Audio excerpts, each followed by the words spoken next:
Good morning and welcome to the Mayor's Table. I'm Farmington Mayor Nate Duckett. And with me today is my guest, Deputy Chief David Burke. Good morning, David. Good morning. How are you, sir? Doing great. Well, we're here at your house. We're here at Fire Station 1, located on Auburn and La Plata Street. We're here to talk today to people about fireworks and the drought conditions that we're going through right now and what the city of Farmington is doing to make sure that we've got the highest ordinance possible when it comes to controlling our fireworks here in the city.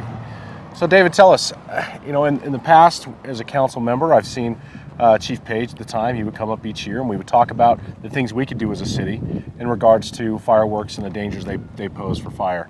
What are we going to be doing this year? Very similar. June 12th, we'll present for council action a proclamation and resolution requesting people to be safe with fireworks and limit their use in certain areas. But historically, the city of Farmington has always limited the use of fireworks to the max available for the municipality. So it's the same thing we've done years past. This year, though, is different with the drought conditions that we're under. We're both in extreme drought, exceptional drought status right now, and at very high fire danger. So the combination of those, when anything that catches on fire is showing extraordinary fire behavior. So we're trying to be as proactive as we can for the citizens' safety through this holiday season. It's interesting you bring up the exceptional drought because on the Palmer Index, which is available online, I didn't even know exceptional existed on that scale. So to be exceptional in a drought condition is a pretty serious situation, which means literally anything could catch on fire just with a little spark. Correct. Been very dry air. So we want to make sure that people enjoy the 4th of July. I mean, it's a great time, obviously, to celebrate America's independence, and it's an important holiday for me and my family. We want them to be smart and cautionary out there. So if they're out there buying fireworks, what should parents know about the fireworks that they sell at the stands and what's going to be legal inside the city of Farmington? Well, first off, I'll refer everyone to our Facebook page, the Farmington Fire Department Facebook page, where we will have information for people to review at a later date. The simplest way when somebody's out looking for fireworks, if something has a caution label on it, then that's permissible within the city limits. Okay. If it's got a warning label on it, then that's illegal within the city limits. So cautionary is okay. So I should have caution when using this item. Warning means no. Correct. We can't do that. Correct. What type of fireworks are permissible in the city of Farmington?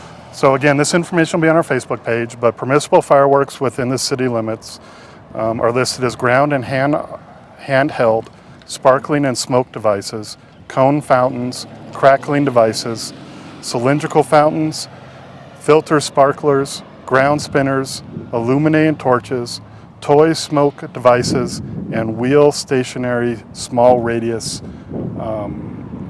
devices. Okay. What's going to be illegal? Illegal within the city limits are aerial devices, aerial spinners, helicopters, mines, missile-type rockets, Roman candles, shells, stick-type rockets, and ground audible devices such as chasers and firecrackers. So if it goes in the sky and goes boom, that's not okay. Correct. If it's something that bounces on the ground and jumps around, that is also a concern. Correct. And no firecrackers, so black cats are out of the question.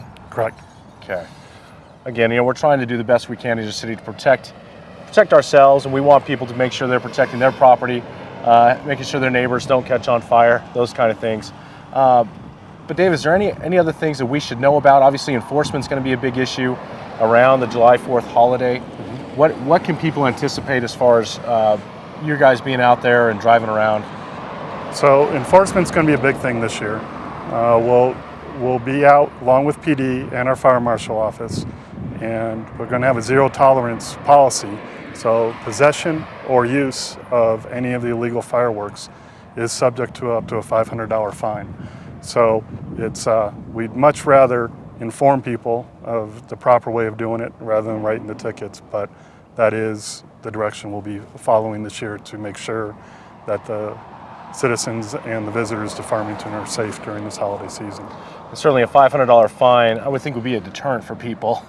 It's a lot of money, and I think they've set that level that high for that very reason as a deterrent. Mm-hmm. So another thing we discussed earlier was a safe place for the permissible fireworks. Where should people be using those fireworks at, and what type of other precautions should they have? So our recommendations are on hard, vegetation-free ground. So either cleared down to mineral soil area, pavement, asphalt, concrete, things like that, and have a readily available water source. Have a hose available just in case.